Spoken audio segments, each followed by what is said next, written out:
भंडारा जिले में सड़क सुरक्षा को लेकर एक बार फिर प्रशासन पर सवाल खड़े हुए हैं। रविवार देर रात तकिया मार्ग पर कांता बॉडी वर्क्स दुकान के पास एक दर्दनाक हादसे में बाइक सवार गोरू पटेल गंभीर रूप से घायल हो गए। अंधेरे में खड़े एक यमराज नामक बिना चेतावनी चिन्ह के पोल से उनकी बाइक टकरा गई, जिससे उनके सिर, गर्दन और पैरों में गंभीर चोटें आई है। स्थानीय लोगों के अनुसार यह इलाका पहले भी कई हादसों का गवाह बन चुका है। बीच सड़क में लगे ये पोल, जिन्हें लोग अब यमराज पोल कहकर बुलाने लगे हैं, रात के समय बिना रिफ्लेक्टर और लाइट के होने के कारण जानलेवा साबित हो रहे हैं। गोरू पटेल को तत्काल लक्ष्य हॉस्पिटल भंडारा में भर्ती कराया गया, लेकिन हालत बिगड़ने पर उन्हें नागपुर रेफर करना पड़ा। स्थानीय नागरिकों का गुस्सा अब फूट पड़ा है। उनका कहना है कि आखिर कितनी जाने जाएगी, तब जागेगा प्रशासन, क्यों अब तक नहीं हटाए गए ये जानलेवा पोल। किस प्रकार की घटना है, क्या हुआ था यहाँ पर?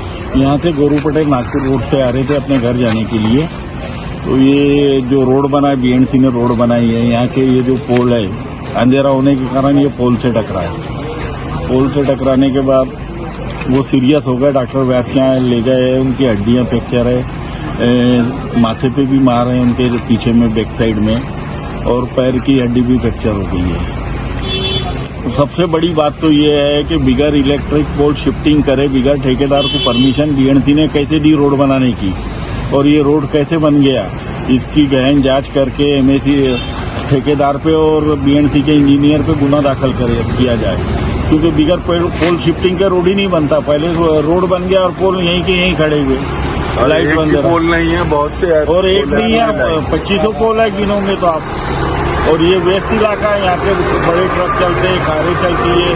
इसके पहले भी यहाँ एक्सीडेंट दुर्घटनाएं हुई है, 2-3 लोग वो रोड से नीचे गिर गए। कितनी हाइट पे रोड है, एक साइड में हाइट है, एक साइड में डाउन है,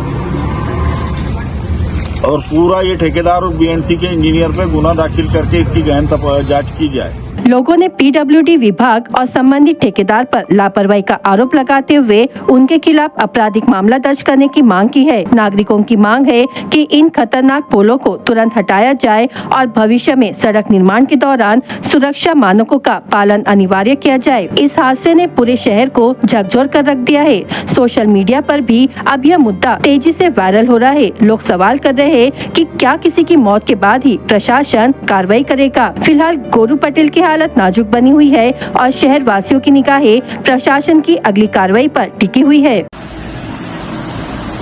भंडारा नागपुर नाके से लेकर राजीव गांधी चौक तक जो रोड का काम शुरू है, ये काम मार्च 2024 को इसकी निविदा दी गई, इसका टेंडर हुआ। 5 मई 2024 को ठेकेदार ने काम शुरू किया। तिरोड़े की ये आर्य कंस्ट्रक्शन कंपनी के नाम से ये काम है और सार्वजनिक बांधकाम विभाग इसकी देखरेख कर रहा है। और इसकी शिकायत पहले भी मैंने किया था, आज से 6 महीने पहले लोकसत्ता में और दिगर नवभारत में और भंडारा क्राइम में इसकी खबर लगी थी, लेकिन अधिकारियों को किसी तरह से कोई भी रू नहीं रहेगी। और इस रोड के बीच में 50 से 60 एमएससीबी के खंभे खड़े हैं, जो कि जानलेवा है। इसकी शिकायत मैंने आज से 6 महीने पहले की थी, और जिसकी संज्ञान लोकसत्ता ने, नवभारत ने और भंडारा के लोकल अखबारों ने और देश क्राइम चैनल ने लिया था। लेकिन इसके बाद भी अधिकारियों पे, प्रशासन पे इसकी कोई रूल तक नहीं रहेगी।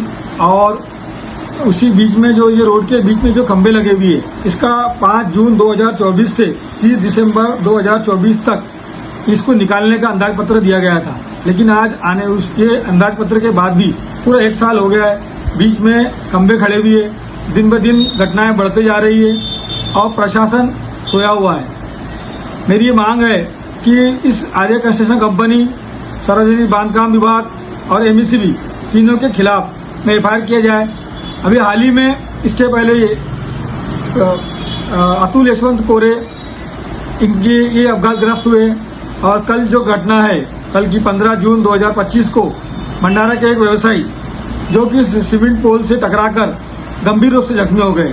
इसी तरह से अनेक घटनाएं हुई है, लेकिन प्रशासन बिल्कुल रूम नहीं रेंग रही है और ठेकेदार अपनी मनमानी कर रहा है। एक तो इस जो काम निष्कृत दर्जे का काम किया जा रहा है, लोगों के घर से ऊंचाई हाइट पर काम किया गया है, और आजू बाजू में बहुत सारे दवाखाने हैं, जो कि दवाखाने में आने वाले मरीजों को बहुत तकलीफ हो रही है। और मरीजों के साथ रोड के ऊपर में हॉस्पिटलों की एम्बुलेंस खड़ी हुई है, बड़ी गाड़ियां खड़ी हुई है, इस वजह से जाने आने में आम लोगों को वो तकलीफ हो रही है। मेरी प्रशासन से मांग है कि अगर 3 दिन के अंदर में संबंधित अधिकारियों के खिलाफ में कार्रवाई नहीं की गई तो हम रास्ता रोको आंदोलन करेंगे, ये मेरी मांग है।